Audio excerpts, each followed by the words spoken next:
Hello, viewers. Today I have an author, Kenya Taylor, and she has an amazing book on Black men's mental health called Suffering in Silence. Let's welcome Kenya Taylor. How you doing today? I'm great. And yourself? I'm wonderful. So I want to tell you, I read the book. I literally finished it in 2 hours. Like I zoomed through, it was such an easy read, and it really spoke to me as a Black man. 'Cause I was raised by a single mother. I didn't have any male influence in my life, and so when I was reading it, I saw so many things that, that were about me. And this is a very important book, and it's things that, you know, people really need to hear and be able to discuss after they see this podcast. So, what motivated you to write this book? What motivated me to write the book was my son. He was going through his own battle. He was very angry, very frustrated because of the relationship with his father. It was just like he felt as though like he wasn't able to like express himself. So I have a question. Does the father live in the house with him, or are you and the father separated? Me and the father separated. We haven't been together since my son was 2, but that really didn't stop anything. Whatever that I did with my son, I included him. I will Okay, call him if my son asks.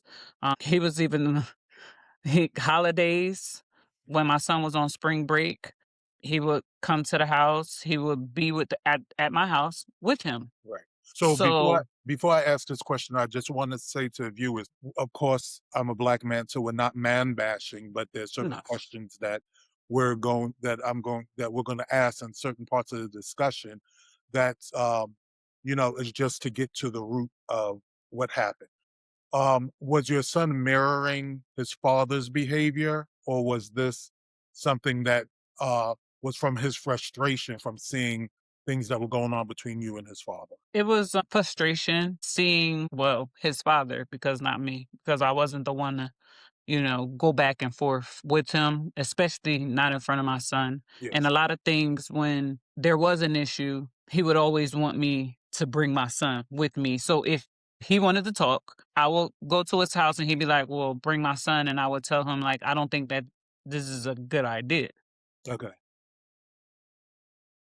But I will never deny you. If that's what you want, okay, no problem. I'll bring him Right. with you. And the thing about it is that when he doesn't like what you're saying, because what you're saying is true, instead of taking a step back, I'm gonna minimize you. I'm gonna make you feel small. Okay. I'm gonna overtalk you and try to overpower you to shrink you to whatever. And I would just let him vent, say, do whatever that he wanted to do. And Was this behavior to you or you and your son? it was to me, but his behavior towards my son is, as long as everything is good, and then when I say, "No, we're not gonna do this," Right. How did this affect your son's interaction with his father? I was scared to open up to him or, Okay. like, scared to go to him to talk to him about things, because every time he did voice his opinion, he would overtalk him to make him feel small. So, eventually, frustration built in, like, the things that he would, like, say to me in front of my son. But one thing that I would do, I never bashed his father. I never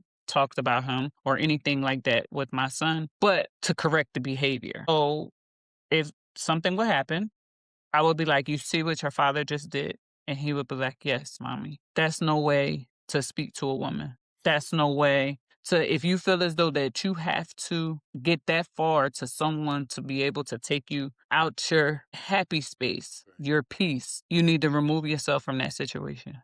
Okay. So you wrote the book, Suffering in Silence. And what was it that made you write the book for all Black males instead of, just sitting down with your son and saying, hey, this isn't the behavior, and let's discuss what's going on. You actually wrote a whole book to our culture. What was the motivation for that? This needs to be talked about. Yes. Because I see in our community, especially in men, it's talked about minimal in women, but it's talked about. But in men and young boys, it is very overlooked and underserviced and never talked about. Yes. What inspired you to write a whole book? In a session, he was trying to explain what he was feeling. His Okay. father never showed up, but he was on call Okay. during this session. My son was explaining to him, and my son said something so alarming. I wish I had a gun. I'll shoot myself. So me and his therapist just looked like at each other. And then that's when she stepped in and was like, "Sir, I sat here for 5 minutes. Your son has been trying to tell you what his problem is or what the root of the matter is. Your son just said something so alarming and you didn't even stop." I was saying to myself, if my son at this age, at 9, could think this, I can only imagine what our men are thinking and processing. Exactly, because this is a generational thing. Because Yes.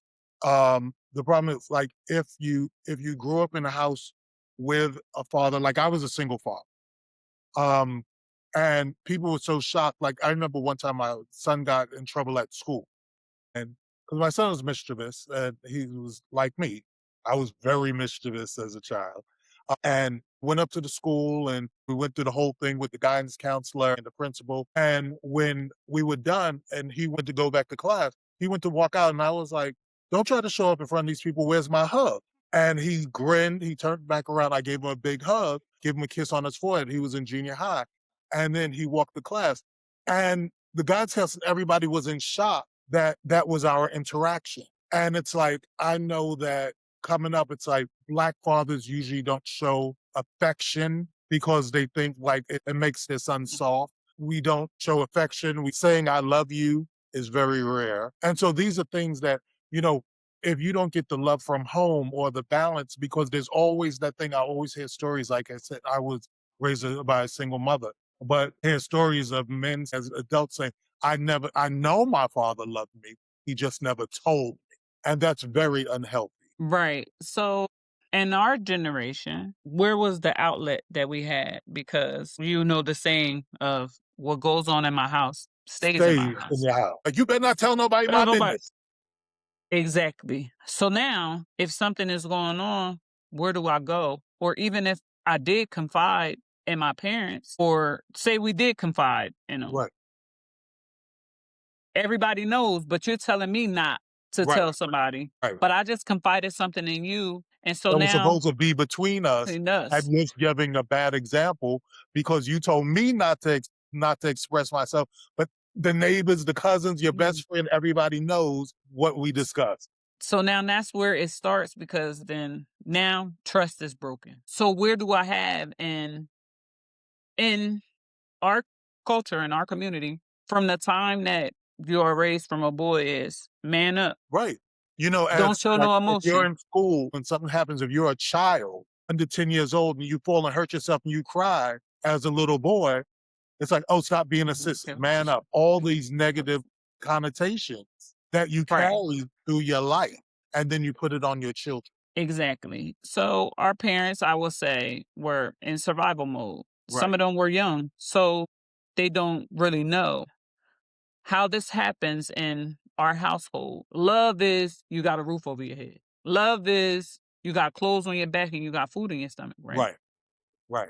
You got a roof over your head, Okay. food in your belly. Exactly. So now our men grow up to think that providing is financial because that's what you were told. And as far as protection, it's physical. Right. But providing is not just physical, it's emotionally, spiritually, and mentally. So I have a question. Being a mother and being a single mother, what advice would you give mothers of sons so that, you know, they can help their child be fed emotionally Talk to and to get out of the stigma of the man up and, you know, boys don't do XYZ. love on your kids. I don't care what they like, what they do. Love on them. Be open for your child to be able to come to you to talk to you. Because my thing is, I rather my son come to me and come get advice from me, whether I like it or like what's going on or not, than go outside in the street somewhere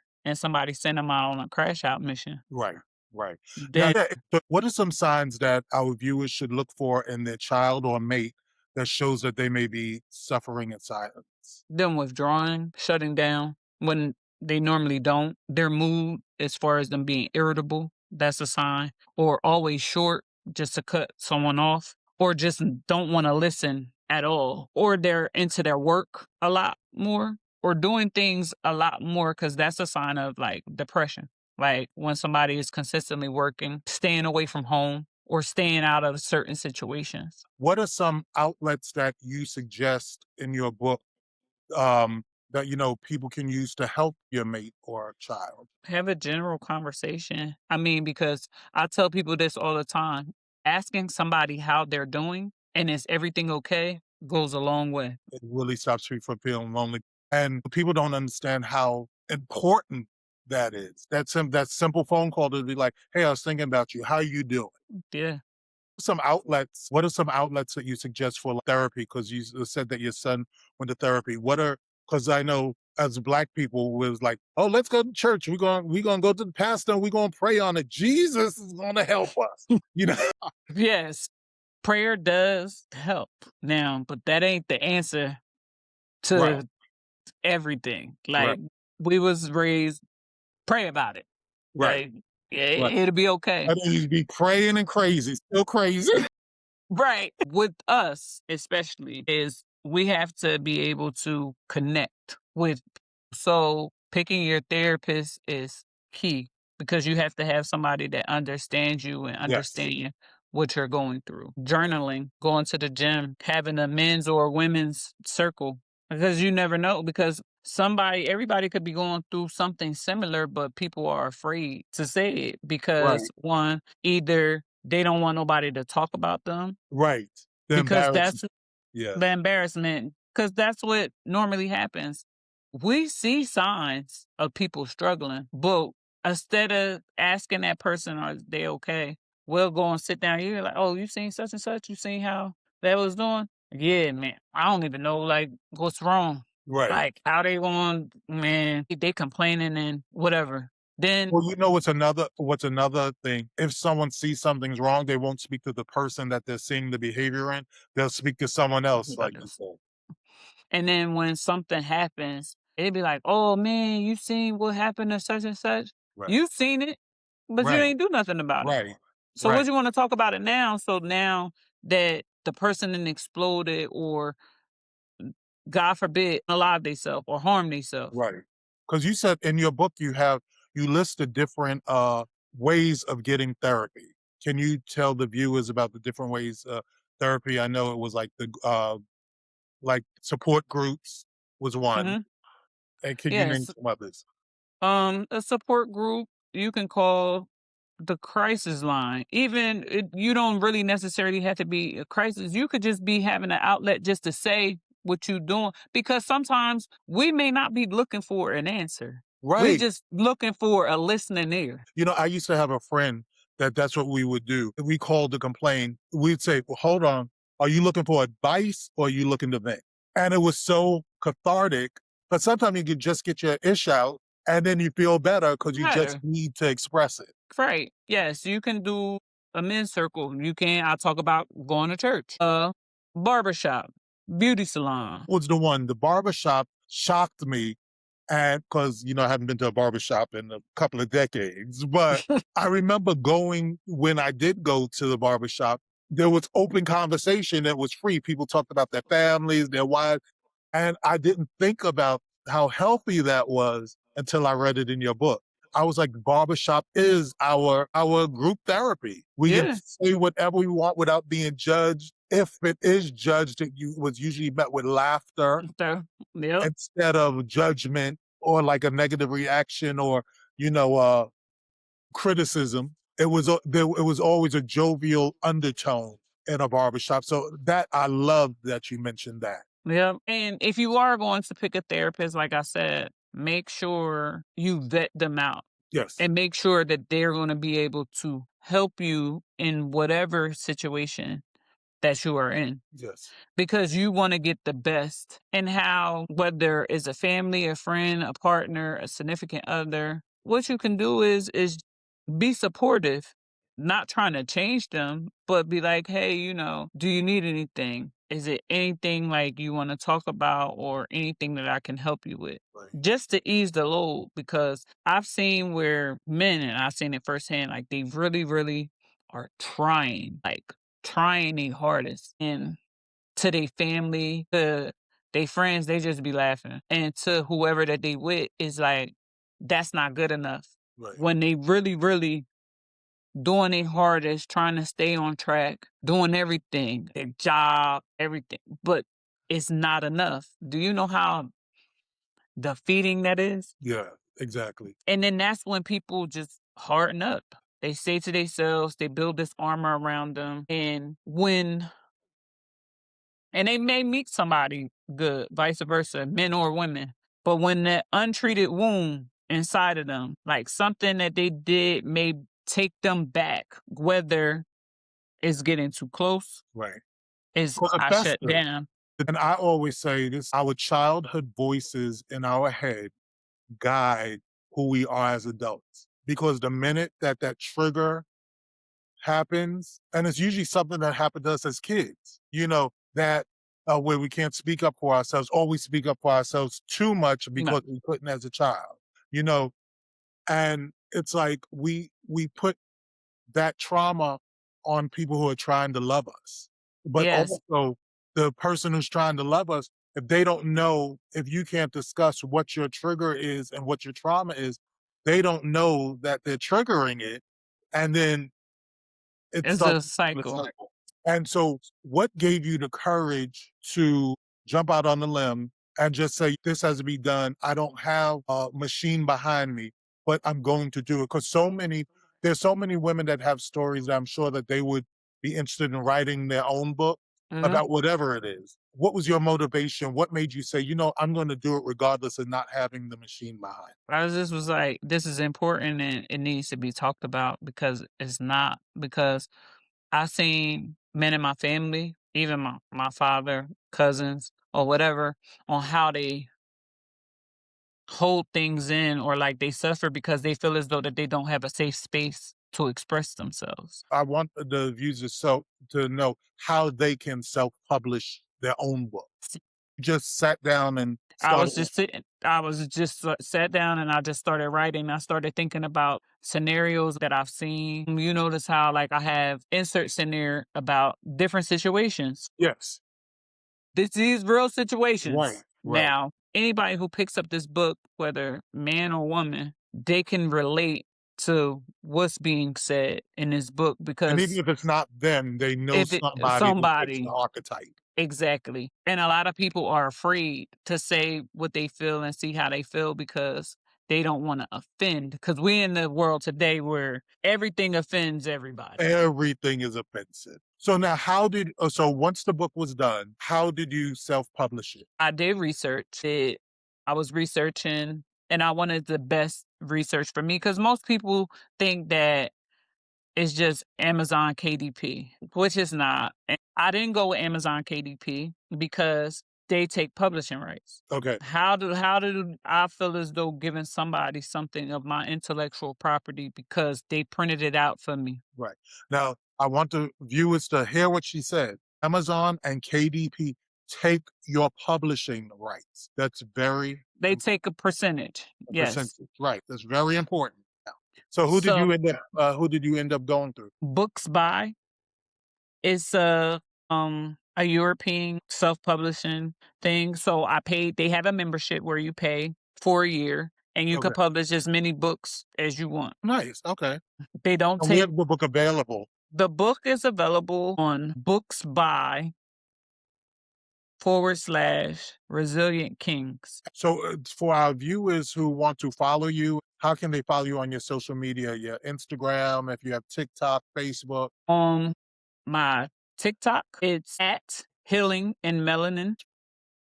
And on my Instagram, it's resilient kings Resilient underscore. Kings. Okay. I do have a Facebook page that you can go to. It's called Resilient Kings. And so that's where everybody can follow. And those links in my bio, there is a link where that it will take you to the actual site to go purchase the book. Okay. Now, in closing, what is something that you want to leave with our viewers? Don't ever give up. You can still work your job and you can still work on what your passion is. Yep. Thank you so much for appearing on with Stephen Littles. And this was author Kenya Taylor. Make sure to pick up the book. Thank you.